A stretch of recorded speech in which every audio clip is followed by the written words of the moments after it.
Love to see him today, what kind of receiver he is from a professional sense.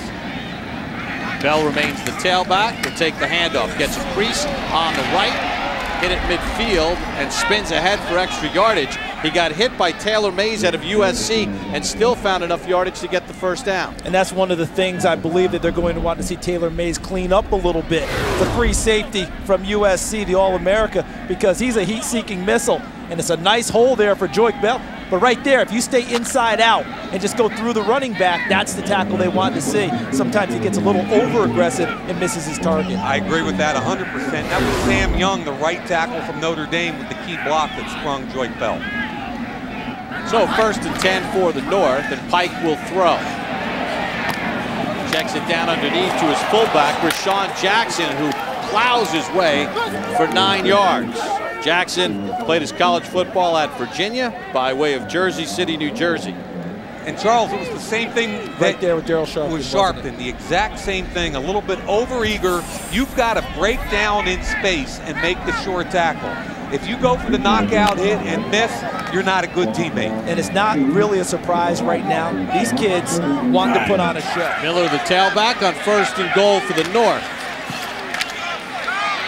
Miller inside the 5, shoulder down at the 3. That's finishing a run. Yep.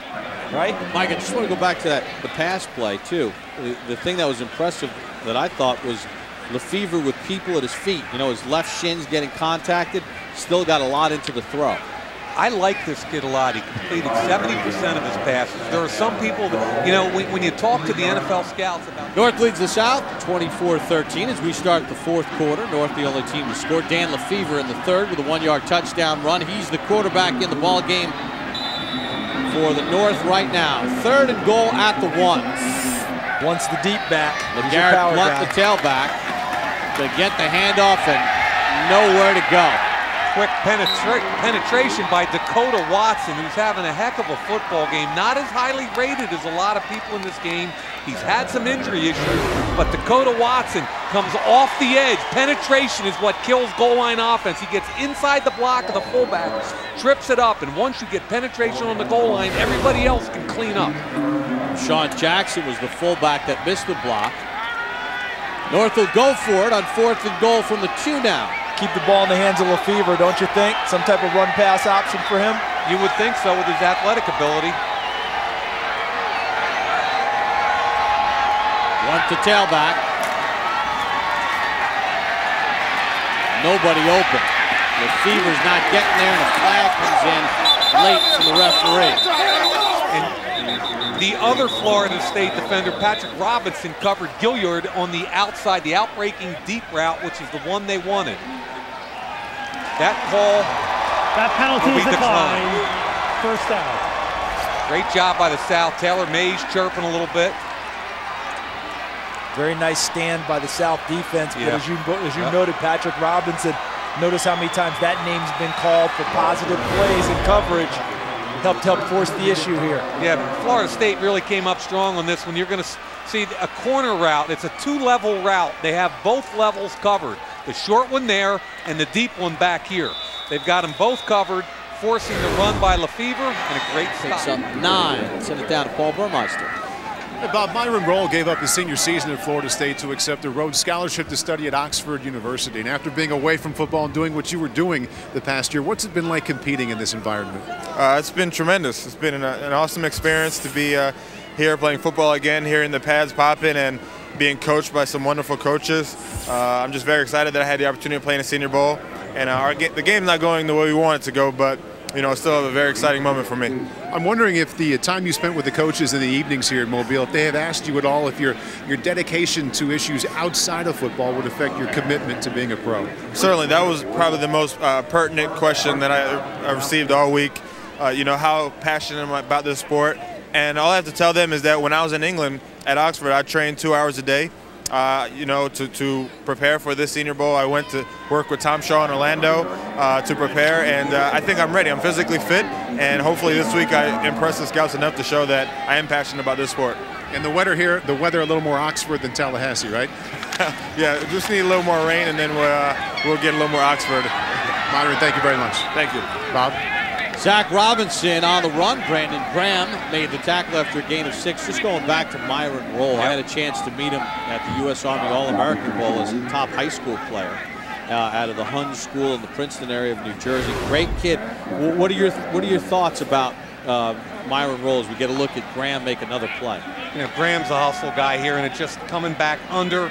Look at him. That motor, never gave up on it. I want to continue your Myron Rolle conversation. He's 6'1½", 217 pounds. He's in unbelievable shape, and quite frankly, he surprised me this week in a very positive fashion as Robinson drops back.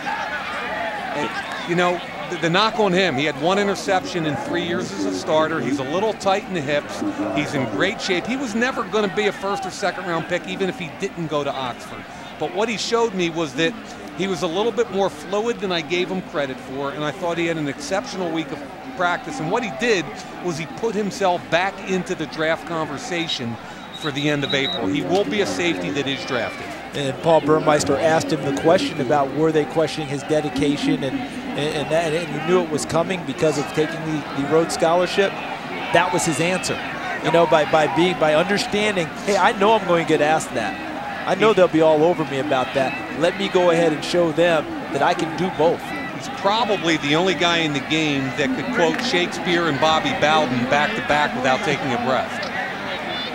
He goes the whole spectrum, 180 degrees. And how often have Shakespeare and Bobby Bowden been put into the same sentence? Let me play the fool. With mirth and laughter, let all good times come. There you go. Dad gum. Merchant of Venice. Dad gum. Has some clock issues again. Please set the game clock to 3:51. See, I can handle the Bobby part of it. I love that. I'll let you handle the Bard. Michael, what impressed you most about this football game? There were a lot of fumbles. Guys seemed to be a little sluggish early on, but then they started to get their motors turned on second quarter moving forward. You know, I was surprised at how dominant the North defense was, specifically their front. Jared Oldrick played extremely well, was dominant inside. And, of course, Brandon Graham played coming off the edge. And then I thought Sean Weatherspoon from Missouri was also an effective player. And I think they really took the game over. That front set the tempo for the game, and they were outstanding. And the South really never could get anything going, whether it's the running game, passing game, with any quarterback or with any back, other than Ben Tate made 1 run or 2. But I thought the North defense was dominant. Chris, what stood out to you? I agree with that. And 2 players who caught my eye in the second half were Koamisi and Tyson Alualu. They That's made good. some plays. Now, you say those 2 names, that was impressive. Well, my father right lives in Hawaii. I mean, they've been teaching us how to get used to the lingo for a little while now. All right, there was a lot of talk about Tim Tebow coming in. We're going to talk about him a little bit later on. But what about the job of Lefevre and also Zach Robinson? You know, I thought Lefevre did a great job. He threw the ball, and he got into a rhythm a little bit, and his feet moving around. He started off slowly, but then he kind of got the feel of the game, and I think he did a really nice job in terms of taking the next step up, coming from, the conference he plays in. Certainly, we got Big Ben, Chad Pennington. There's been a lot of quarterbacks come out of that conference, so I think he took a giant step. He showed people he's got movement in the pocket, and he can deliver the football down the field. And threw for almost 13,000 yards in college, so we know he can put the rock up. But Chris, you were in the Senior Bowl back in 2001, and you felt that it helped you move up the draft boards. What is going to be next for these players now that the Senior Bowl is over as they move forward towards the draft? Well, from here it's crunch time. They have the combine coming. That's like the meat grinder. You're going to be paraded. You're going to be embarrassed. You're going to go through a lot of scrutiny, and then from there you have your pro day, and then it's on to the draft. But the combine, it's a different preparation for the combine as opposed to the Senior Bowl, correct? Absolutely. I don't think that I've seen too many players go to the combine and really jump their draft status, but you have everything to lose when you go into the combine because you're going to be under a microscope, and these scouts and coaches are going to be taking everything you say and do seriously. All right, Michael, you're a front office guy. How does the scouts and the front offices of NFL teams shift their focus now that the Senior Bowl is in the books moving forward to the combine and draft? Well, hopefully you get your board set before you go to the combine, because the last thing you want to do is overreact to a workout. And it's happened too many times, and there's been too many mistakes to a guy who tests really good but doesn't particularly play as well, and then that kind of messes up your board. So I think most teams that do a really good job in the draft will get their board set, and the combine will just be another piece of information for them, an accurate 40 time, an accurate height and weight, certainly an accurate arm length. All those things will combine, but I don't think they can really use that as the sole judge. This is the last time we'll watch these kids play the actual game of football, and you have to use that to judge it and correctly grade your board and move forward. This is just going to be a piece of the puzzle, but it's key for the players to stay in great